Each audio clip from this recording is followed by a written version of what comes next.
What is up, guys? Nick here, helping you to master your technology, and welcome to my iPhone 16 Plus 6 months later review. Now, what I want to talk about here is my experience all these months later, and if this phone has been good, has it been worth the price, things of that sort, if you're still considering buying a 16 Plus here.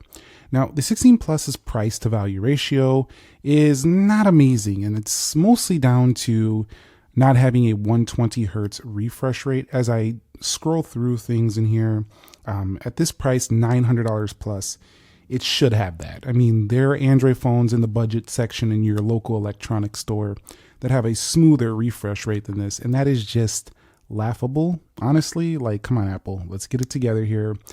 That reason alone makes me feel like this phone is just priced too high, period. So I don't feel like I got a great value there.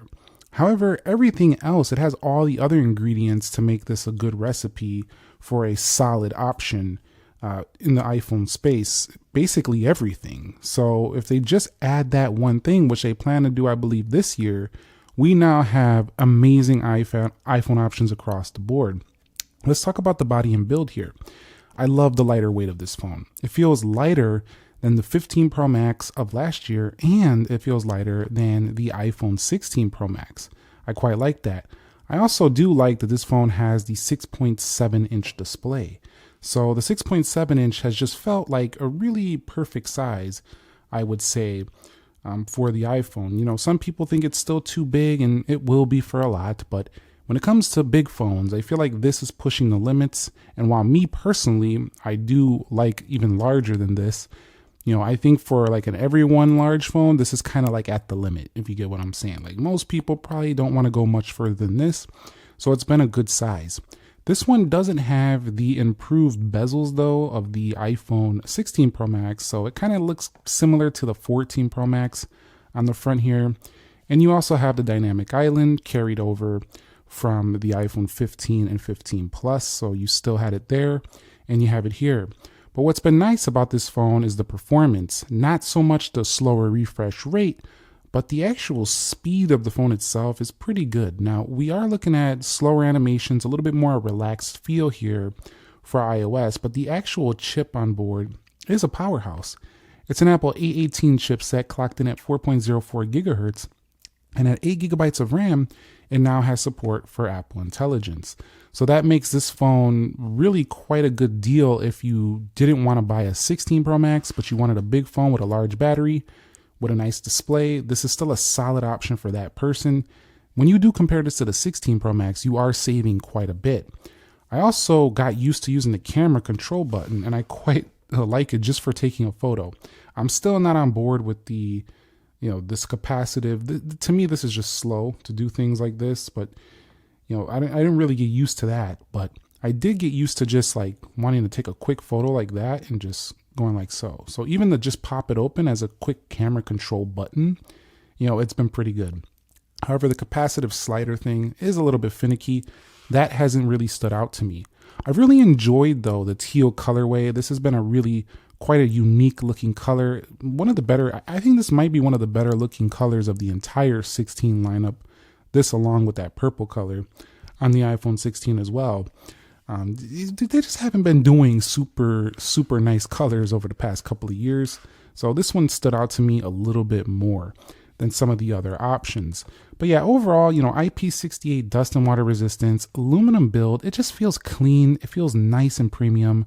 However, it doesn't feel like top of the line luxury like the iPhone 16 Pro Max, but at the same time, it just feels like a sleek, durable, long-lasting, entry-level, larger iPhone. So exactly what they're going for. They pretty much nailed it there. I also do prefer of the 16 and the 16 Plus's vertical camera array. Not only does it look different from the prior iPhone, but it also looks cleaner to me because it does match the shape. It just looks more symmetrical. So overall, I gotta say, this is one of the cleaner looking iPhones in the lineup. Now, one thing I do like about this display is while it's not as smooth as the Pro Max, it actually is very bright. So a lot of people say, well, there's cheaper phones, like I even mentioned earlier in this video, that have 120 hertz. One thing they don't have is the same accuracy of color as this display.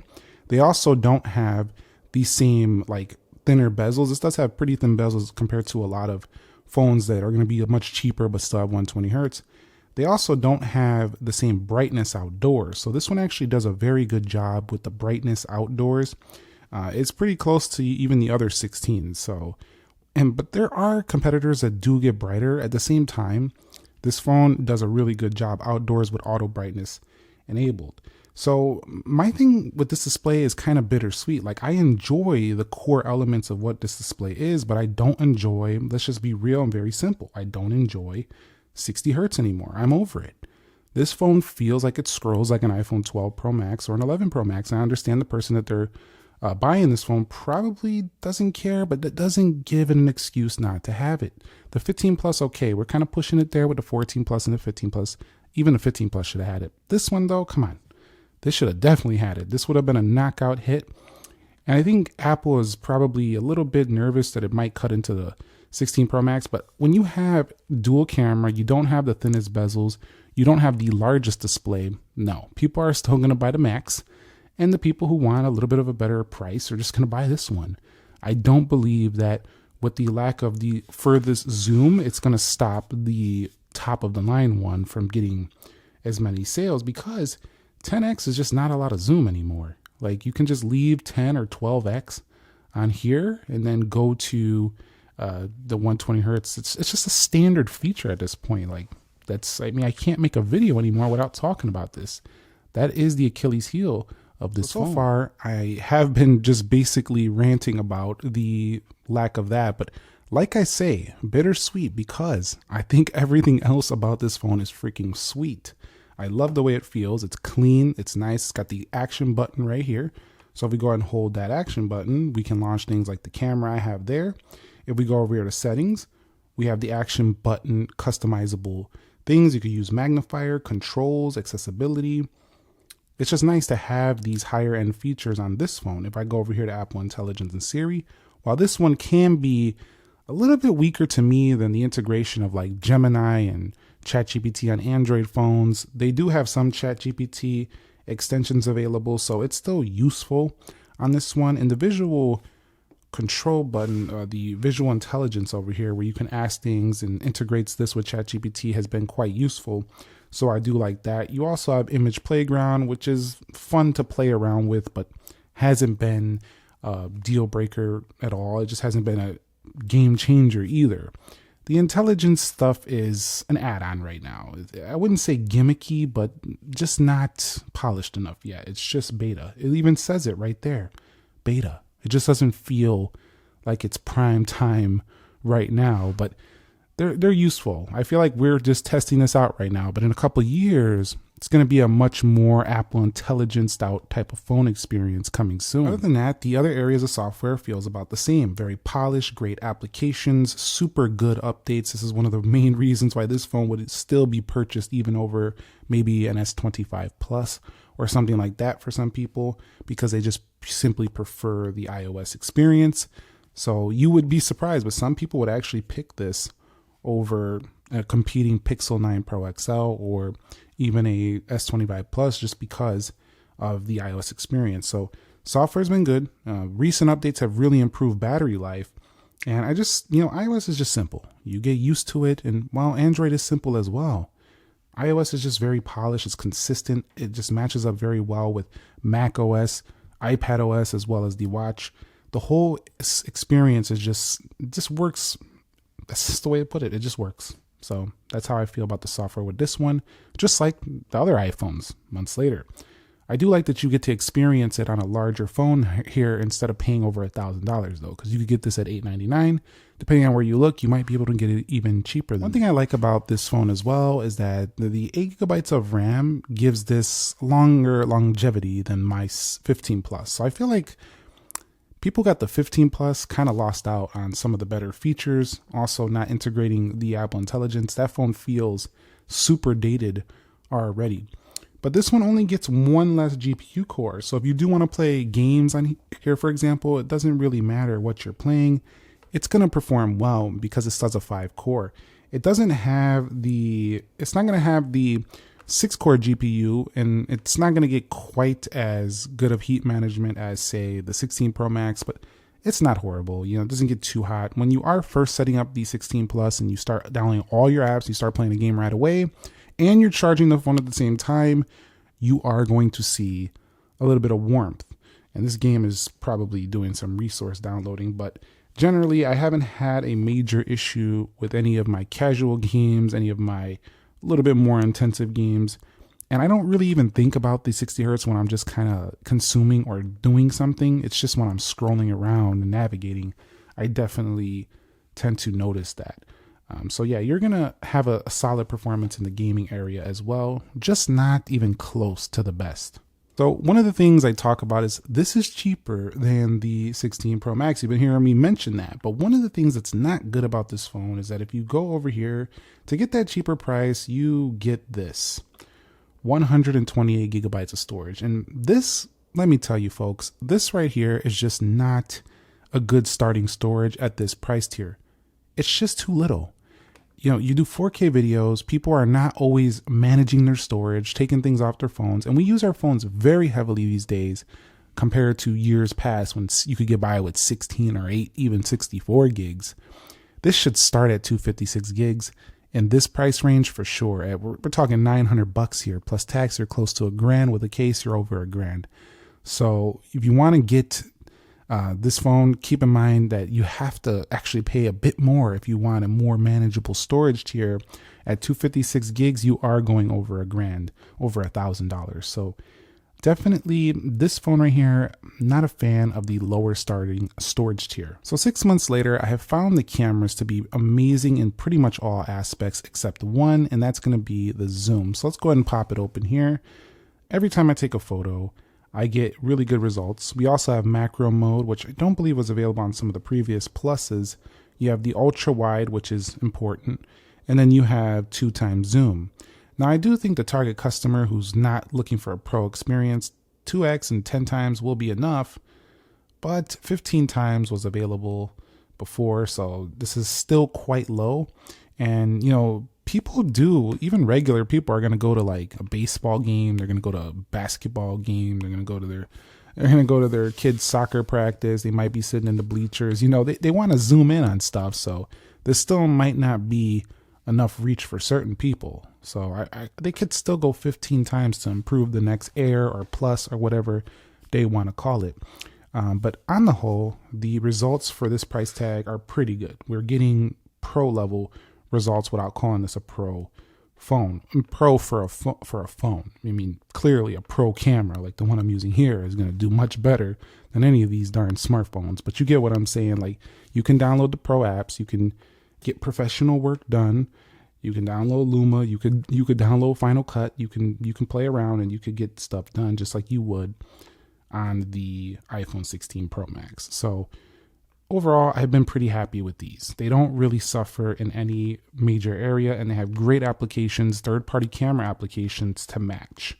So it's a good camera phone for sure. One of the best, actually, and a really good social media one. These cameras blow away some of the older Plus models like the 8 Plus, the iPhone 10, 10s Max. These are destroying those. So, and here are some samples to show you what I mean. You could see great dynamic range, very good detail on the water, even on the waves. You can see how the sun is reflecting off of the water there. Very good picture right there. If we go through, you could see while it is a little bit hazy in the back, this is what happens when you don't have the sharpest, longest zoom. You tend to get a little bit weaker near the back of that photo where those things are way off in the distance. But this is about as far as we can go, about 10 times. So it did a decent job there. You can see up close, we have really good detail.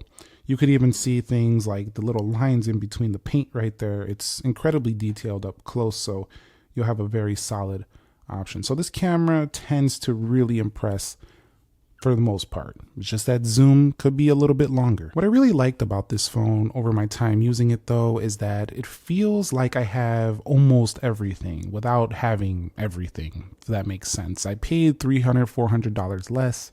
Actually, it was more like $350 less for this phone, but I still have almost every single feature that my top of the line iPhone has. The action button, the camera control button, great cameras, big battery, Face ID within Dynamic Island features. I don't feel like I'm really behind using this phone. That's what I really enjoy. I also have the Apple Intelligence, the visual intelligence over here, the playground features. So to me, this kind of reminds me of, I've been thinking a lot about the MacBook Air or like an iPad Air for phones. That's kind of what this phone feels like to me. You're making some sacrifices, but you're getting a lower price. And I think it's going to stay that way, but they might make promotion standard, which they kind of need to this year. So that's the main thing. And why it might be difficult to recommend purchasing this now is because if you're going to invest $900 in this thing, just 6 months down the line here, you might have an iPhone 17 Air with promotion standard and thinner and sleeker than this. Might have worse battery life, so be careful though. Now, this one will also be cheaper by then as well, because when the new one comes out, it'll get replaced and you'll find it a little bit less. That's another thing about this one. Because it's not the top of the line, somewhere in the middle, it won't resell as great as a Pro or Pro Max. And the last thing I want to talk about is the battery life. It's superb. This phone has a large cell. It's not as big as it could be, but to get this thin design, it's a pretty large capacity. Let me go ahead and confirm in my notes what this is. This is a 4674 milliamp hour battery.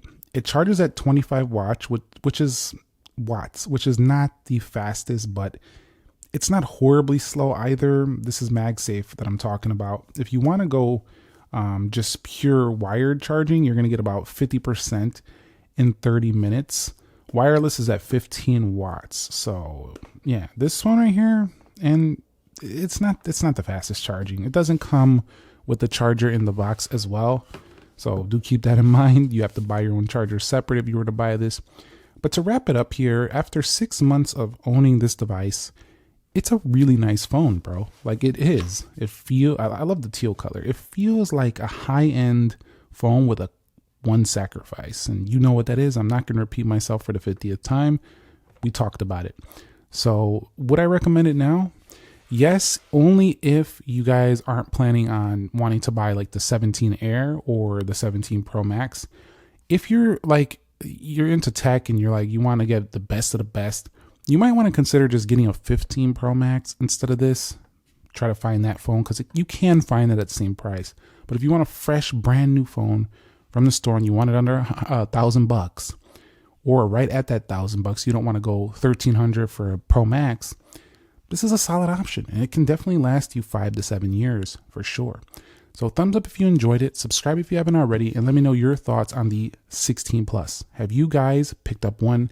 And if you did, share your experience so far with the community down below in the comments. Thumbs up if you enjoyed it, subscribe if you haven't already, and I will catch you all in the next episode. Nick here. Be sure to be well, and peace.